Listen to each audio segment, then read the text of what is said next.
Part 2. In order that we may start afresh and go to Meg's wedding. Chapter 24. Gossip. In order that we may start afresh and go to Meg's wedding with free minds, it will be well to begin with a little gossip about the Marches. And here let me premise that if any of the elders think there is too much lovering in the story, as I fear they may, I'm not afraid the young folks will make that objection. I can only say with Mrs. March, what can you expect when I have 4 gay girls in this house and a dashing young neighbor over the way? The 3 years that have passed have brought but few changes to the quiet family. The war is over and Mr. March safely at home, busy with his books in the small parish which found in him a minister by nature as by grace, a quiet, studious man, rich in the wisdom that is better than learning, the charity which calls all mankind brother, the piety that blossoms into character, making it august and lovely.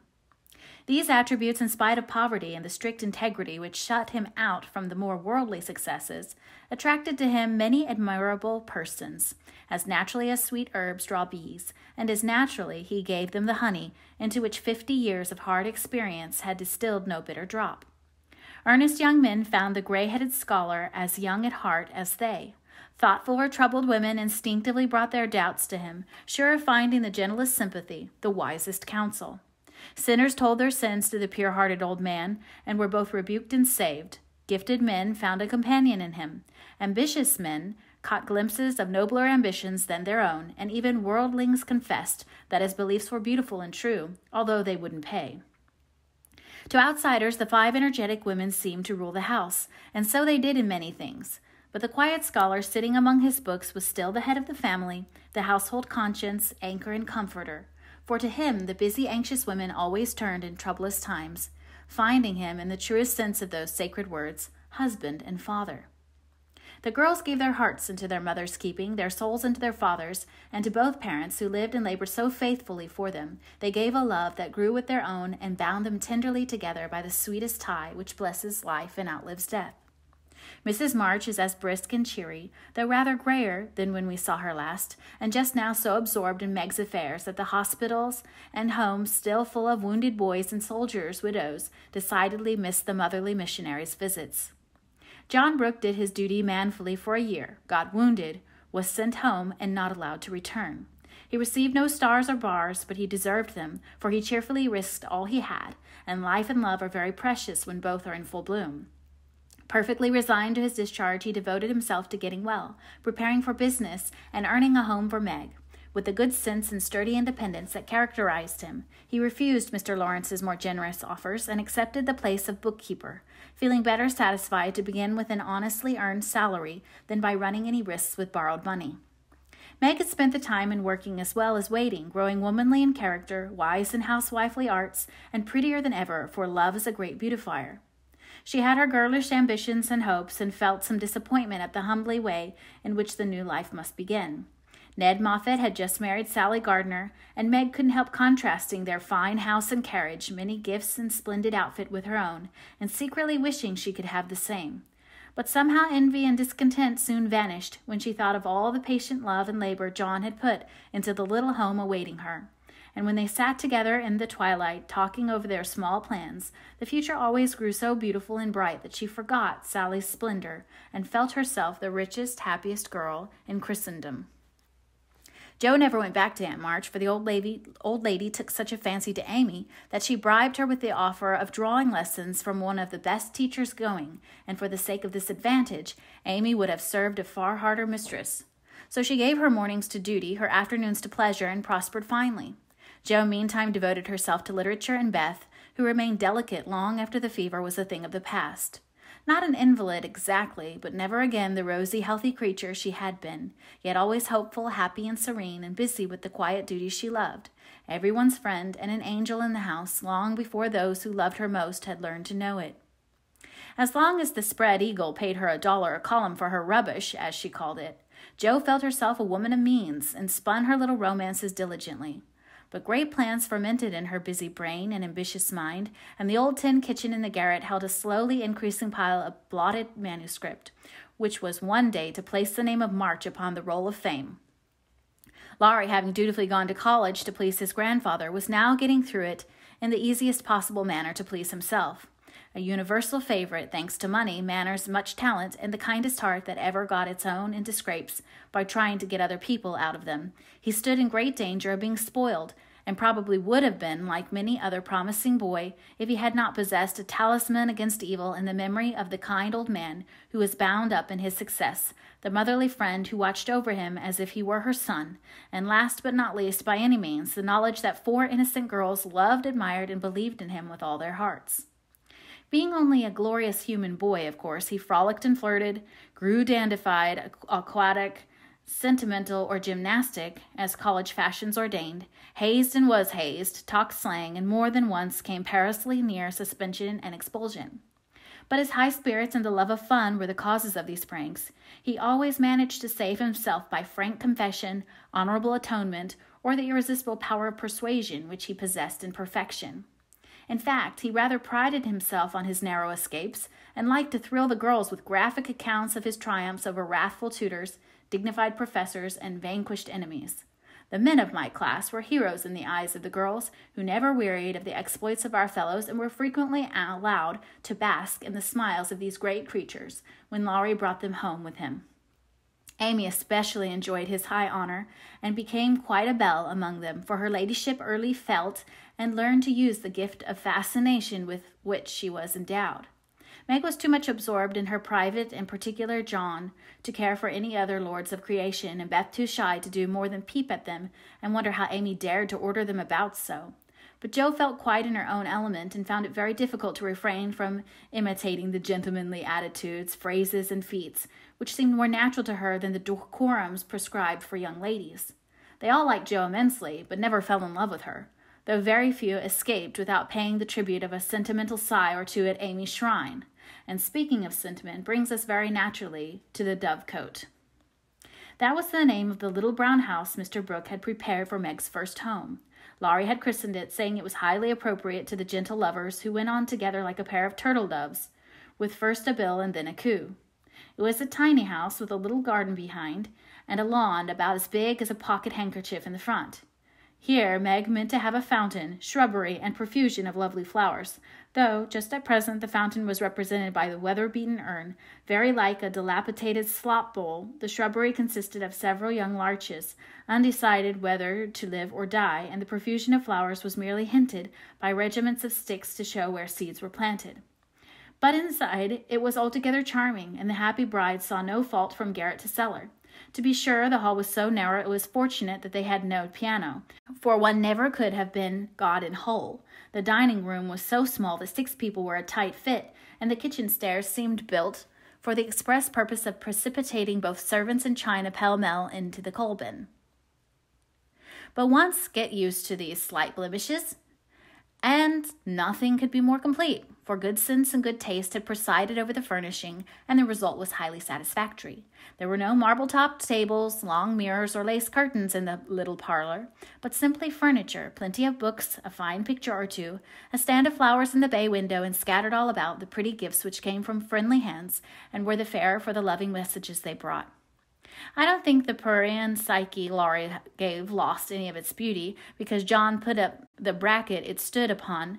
Then any upholsterer could have draped the plain muslin curtains more gracefully than Amy's artistic hand, or that any store-room was ever better provided with good wishes, merry words, and happy hopes than that in which Jo and her mother put away Meg's few boxes, barrels, and bundles, and I am morally certain that the spandy new kitchen never could have looked so cozy and neat if Hannah had not arranged every pot and pan a dozen times over, and laid the fire all ready for lighting the minute Miss Brooke came home. I also doubt if any young matron ever began life with so rich a supply of dusters, holders, and piece bags, for Beth made enough to last till the silver wedding came round, and invented 3 different kinds of dishcloths for the express service of the bridal china.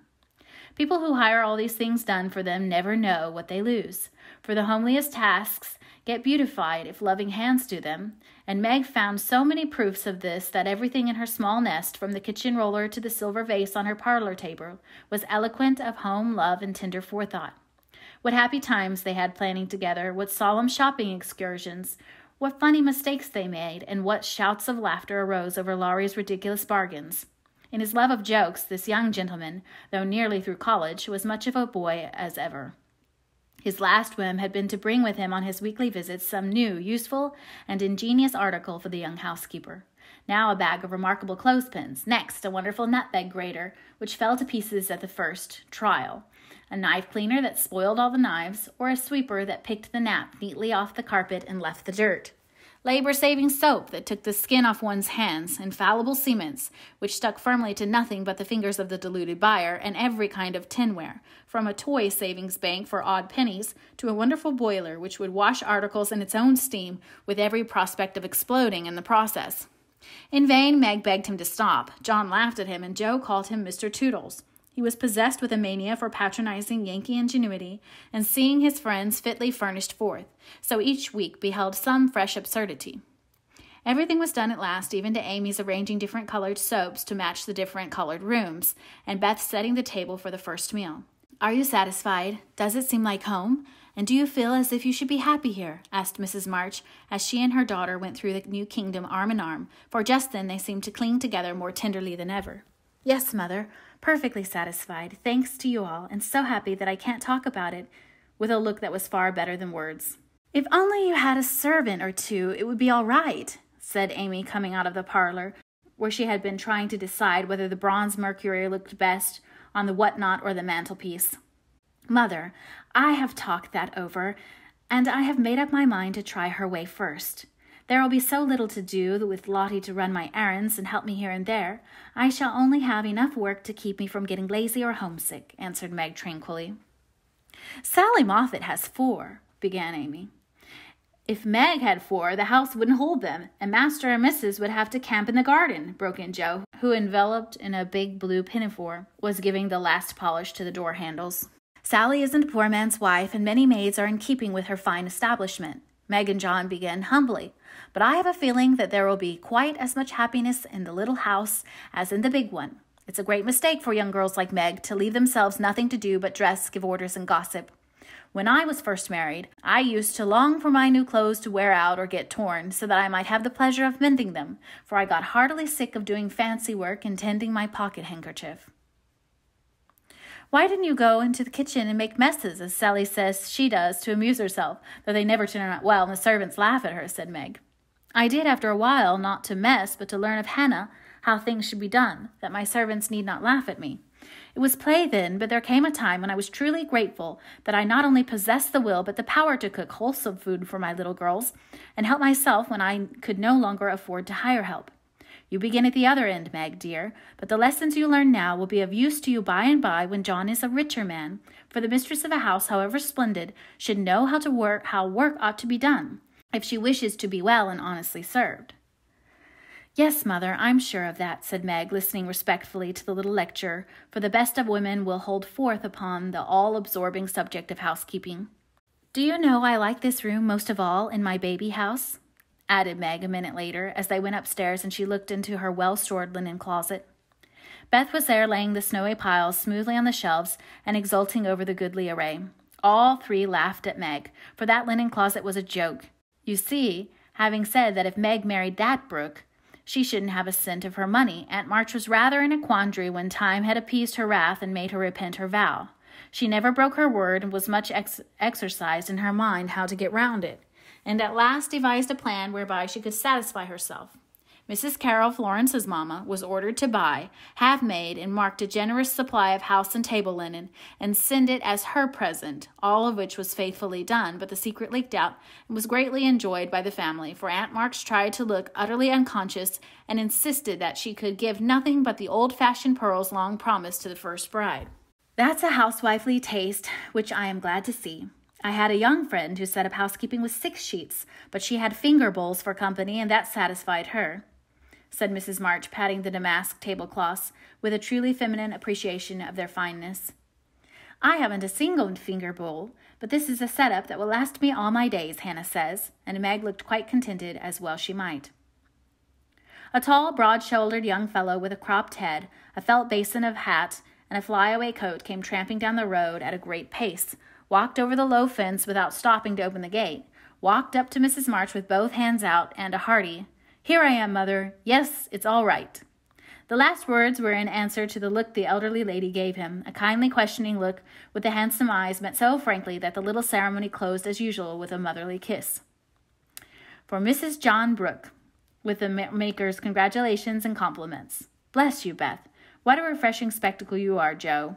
Amy, you are getting altogether too handsome for a single lady. As Laurie spoke, he delivered a brown paper parcel to Meg, pulled Beth's hair ribbon, stared at Joe's big pinafore, and fell into an attitude of mock rapture before Amy, then shook hands all round and everyone began to talk. "Where is John?" asked Meg anxiously. "Stopped to get the license for tomorrow, ma'am." "Which side won the last match, Teddy?" inquired Joe, who persisted in feeling an interest in manly sports despite her 19 years. "Ours, of course. Wish you'd been there to see." "How is the lovely Miss Randall?" asked Amy with a significant smile. "More cruel than ever. Don't you see how I'm pining away?" said Laurie. And Laurie gave his broad chest a sounding slap and heaved a melodramatic sigh.